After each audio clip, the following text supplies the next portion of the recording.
sudah mulai mengatakan bahwa salah satu tujuan mata kuliah ini, pembahasan kita adalah pengen tahu dari mana sih saya bisa mendapatkan topik penelitian. Sumbernya dari mana? Dari mana? Ada dua syarat ya, seorang peneliti itu mendapatkan topik penelitian. Yang pertama adalah punya keinginan untuk tahu.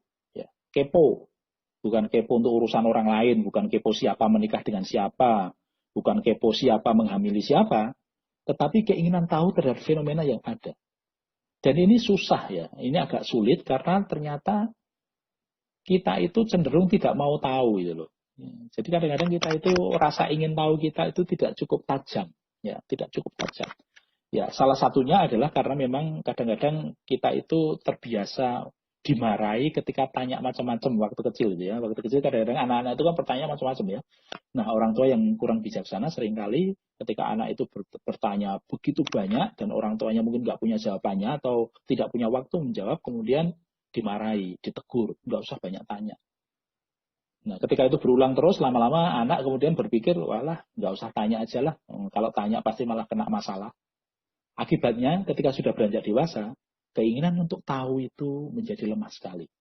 Ya, menjadi lemah sekali. Jadi orang, saya lihat ya, lebih dari 75% mahasiswa itu kesulitan mendapatkan topik. Kenapa? Karena mereka tidak tahu harus tanya apa. Mereka tidak tahu, saya perlu tahu tentang apa sih. Ya, mereka tidak punya cukup curiosity untuk melihat sesuatu itu tidak muncul langsung dalam otaknya. Ini apa ya? Ada apa ya? Itu nggak ada. Ya. Nah, itu ada bagian yang memang harus dibangun, harus dikembangkan, dan tidak bisa muncul begitu saja. Kemudian yang kedua, selain rasa ingin tahu adalah dia harus punya cukup pengetahuan atau wawasan yang membuat ingin tahu. Mau saya begini teman-teman, kita tidak akan bisa mengajukan pertanyaan untuk sesuatu yang kita tidak tahu sama sekali. Betul? Ya. Kita harus punya cukup pengetahuan awal, supaya kalau kita mengajukan pertanyaan, pertanyaannya benar itu. Mirip kalau teman-teman lihat wartawan itu ya. Kadang-kadang kan wartawan itu kan harus idealnya itu harus tahu banyak hal. Supaya kalau tanya itu tidak aneh atau tidak lucu. Ya. Soalnya kalau dia tidak cukup tahu tentang sesuatu dan dia bertanya pada narasumber yang ahli di bidang itu, pertanyaan pasti klise, pertanyaan pasti biasa-biasa saja. Anda bayangkan misalnya saya seorang wartawan dan saya dapat tugas untuk mewawancarai Pak Habibie misalnya, ya, Pak Habibie misalnya. Waktu itu. Kemudian saya harus bertanya soal perkembangan industri pesawat terbang di Indonesia. Kalau saya tidak punya pengetahuan sama sekali tentang pesawat terbang, tentang industri pesawat, ya, saya tidak punya sama sekali. Pertanyaan saya kepada Pak Habibie pasti pertanyaan yang tidak cukup tajam, tapi pertanyaan yang umum-umum. Pertanyaan orang lewat di jalan dia. Jadi misalnya, bagaimana pendapat Bapak tentang perkembangan industri pesawat di Indonesia? Itu kan pertanyaan klise. Ya. Tetapi kalau saya tahu tentang industri pesawat, apa masalahnya, apa topik-topik yang ada di sana, saya akan bisa mengajukan pertanyaan-pertanyaan yang tajam, yang menukik, yang fokus. Ya. Nah, itu menjadi masalah. Jadi teman-teman pastikan bahwa kalau Anda ingin meneliti satu topik, Anda sudah punya pengetahuan yang memadai tentang topik itu. Karena itu seringkali kalau ada mahasiswa yang bertanya, saya sebaiknya meneliti apa ya Pak? Saya akan bertanya balik kepada dia, lah Mas atau Mbak itu minatnya di bidang apa? Karena saya berasumsi kalau seseorang berminat di bidang sesuatu, di satu bidang, maka dia minimal punya banyak pengetahuan tentang itu. Wah, saya itu tertarik tentang bidang periklanan. Jadi saya sarankan penelitian tentang periklanan. Kenapa? Karena dengan ketertarikan Anda sudah punya modal, ya, modal passion untuk tahu di bidang itu. Kalau Anda ternyata minatnya itu kuat sekali di dalam komunikasi visual, misalnya komunikasi visual yang terkait dengan gambar, dengan grafik, dan seterusnya. Makna apa yang diambil. Ya, kemudian ingin melakukan penelitian tentang komunikasi interpersonal yang itu tanpa visual. Ya pasti akan kesulitan sendiri ya. Saya misalnya, kalau nanti teman-teman melihat, ada cari di Google Scholar misalnya, tulisan-tulisan saya, artikel ilmiah saya, itu nyaris tidak ada, atau sedikit sekali, artikel saya yang terkait dengan komunikasi politik. Kenapa? Karena saya tidak cukup tahu banyak tentang komunikasi politik. Apalagi misalnya komunikasi kesehatan. Ya, saya nggak pernah. Saya tidak pernah punya tulisan atau penelitian tentang komunikasi kesehatan. Kenapa? Karena saya tidak punya cukup pengetahuan tentang hal itu. Tetapi kalau tentang jurnalistik, tentang media baru, ya. Nah itu saya cukup tahu, cukup punya bekal teori atau pengetahuan sehingga saya bisa punya rasa ingin tahu dan bisa mengajukan pertanyaan penelitian untuk bidang-bidang itu. Media dan gender, saya tidak pernah punya penelitian yang terkait dengan studi gender. Karena saya tidak mempelajarinya, saya tidak cukup tahu tentang hal itu. Bu Prahastiwi, Bu Tiwi ya, itu penelitian tentang gender, ada banyak sekali penelitian tentang gender, tentang identitas. Kenapa? Karena memang itu bagian yang menjadi pengetahuan yang dikuasai oleh beliau. Nah, persoalannya adalah ketika mahasiswa itu nggak tahu apa-apa itu ya. Teori apapun nggak ngerti, ditanya Anda senang bidang apa, nggak tahu, semuanya nggak senang Pak. Waduh, ya berat untuk melakukan penelitian, karena dia tidak punya cukup bekal. Jadi minimal kalau nanti Anda memilih topik penelitian, pastikan bahwa Anda cukup mengenal bidang itu. Ya. Anda tidak tahu sama sekali tentang humas, ya jangan meneliti tentang humas lah. Ya. Kecuali kalau Anda mau belajar dulu yang banyak sebelum mengajukan pertanyaan penelitian.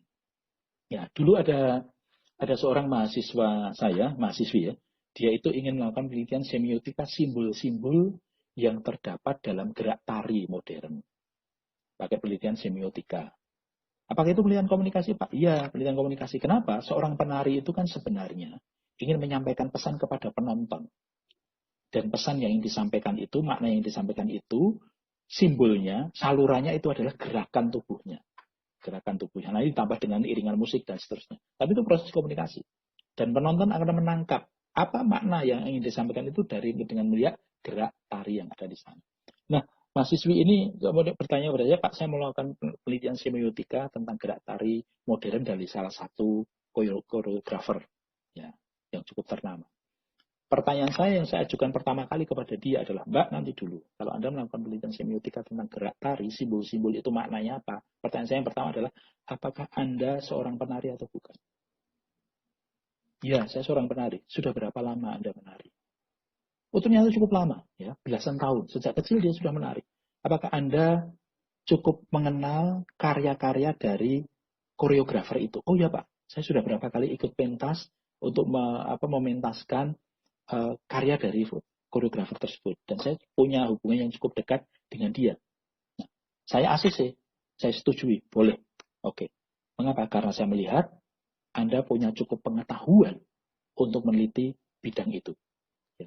Tetapi kalau ada mahasiswa yang lainnya kemudian pengen tahu, pengen meneliti semiotika tentang gerakan silat. Dan ketika saya tanya, Anda pernah bermain silat? Oh, enggak itu Pak. Ya. Kemudian, apakah Anda tahu tentang bela diri? Oh, enggak ya Pak. Ya. Apakah orang tua Anda pelatih silat? Oh, bukan. Anda pernah membaca, mengikuti kelompok silat dan sebagainya? Oh, bukan. Nah, terus pengetahuan Anda tentang bela diri seberapa? Ya, sejauh main Mortal Kombat aja, Pak. Nah, kalau sudah begitu saya akan menolak ya. Saya enggak boleh. Tidak boleh meneliti semiotika tentang makna gerakan silat kalau Anda sendiri tidak punya latar belakang yang cukup. Nanti pasti penarian maknanya itu ngawur. Karena peneliti tidak punya pengetahuan yang cukup untuk bisa mengajukan pertanyaan yang benar ya. Bertanya itu bisa benar, bisa salah loh. Ada pertanyaan-pertanyaan yang salah loh. Dan ada banyak, nanti kalau kita melihat proposal-proposal yang diajukan oleh kakak kelas Anda dan yang nanti akan Anda buat, itu akan ada pertanyaan-pertanyaan yang salah. Ya. Menunjukkan bahwa sebenarnya yang bertanya, yang mengajukan pertanyaan permasalahan itu tidak tahu apa yang sedang mau ditelitinya.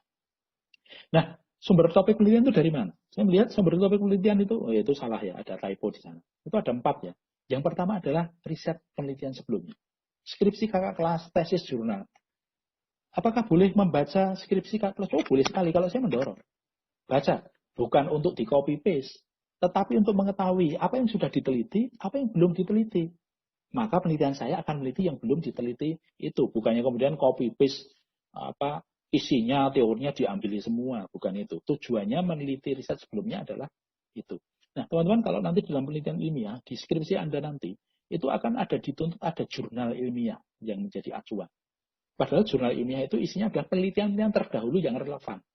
Artinya, topik Anda itu tidak boleh muncul begitu saja. Tetapi berdasarkan hasil penelitian atau hasil telaah, hasil review, hasil Anda membaca penelitian-penelitian yang sudah dilakukan orang sebelumnya untuk bidang yang Anda teliti. Yang kedua adalah minat dan pengalaman pribadi. Ingat ya, minat tadi ya. Tadi saya mencontohkan mahasiswa yang minatnya menari, dia punya pengalaman pribadi menari, kemudian dia ingin tertarik untuk meneliti sebenarnya semiotikanya seperti apa sih. Itu boleh. Saya punya pengalaman banyak di bidang jurnalistik, di bidang media, itu menjadi bagian dari saya melakukan penelitian untuk topik-topik itu. Nah, kemudian jadi pengalaman pribadi Anda bisa diangkat menjadi topik penelitiannya. Misalnya ada orang yang saya itu pernah tertipu oleh pedagang penjual online ya. Ya, saya sudah kirim uangnya, barangnya tidak pernah datang dan sebagainya dan sebagainya dan sebagainya. Kemudian itu bisa memunculkan topik penelitian misalnya. Faktor-faktor apa yang membuat orang kemudian mudah ditipu atau terpikat pada iklan yang tidak jelas. Atau yang kedua pengen melihat bagaimana pola atau proses komunikasi yang terjadi ketika mereka bernegosiasi, ketika ada masalah konflik antara pembeli dan penjual. Itu kan ada banyak masalah yang bisa diangkat. Ya. Kemudian yang ketiga itu adalah masalah di masyarakat yang Anda lihat, fenomena di masyarakat. Dari media massa, Anda nonton TV, Anda baca berita online, Anda baca koran, dan sebagainya, Anda melihat ini ada fenomena seperti ini. Ada banyak kejadian seperti ini kok belum ada yang menjelaskan, belum meneliti. Dan Anda bisa mengambil itu sebagai penelitian. Kemudian yang keempat itu dari forum ilmiah ya. Anda datang ke seminar, diskusi, ya konferensi. Anda datang mungkin tidak membuat makalah ya, tapi datanglah dengarkan. Ada sekarang itu kesempatan mengikuti webinar itu kan luar biasa luas dan itu kesempatan untuk bisa belajar banyak, untuk pengen tahu, untuk buka cakrawala wawasan kita. Sebenarnya apa yang sedang dibicarakan orang di luar sana tentang ilmu komunikasi atau tentang bidang yang saya minati itu. Ya.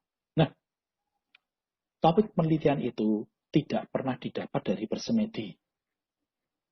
Bisa. Kadang-kadang mahasiswa itu melakukan kesalahan begini. Ketika mencari topik itu dia kemudian bermeditasi itu ya. Bermeditasi ya.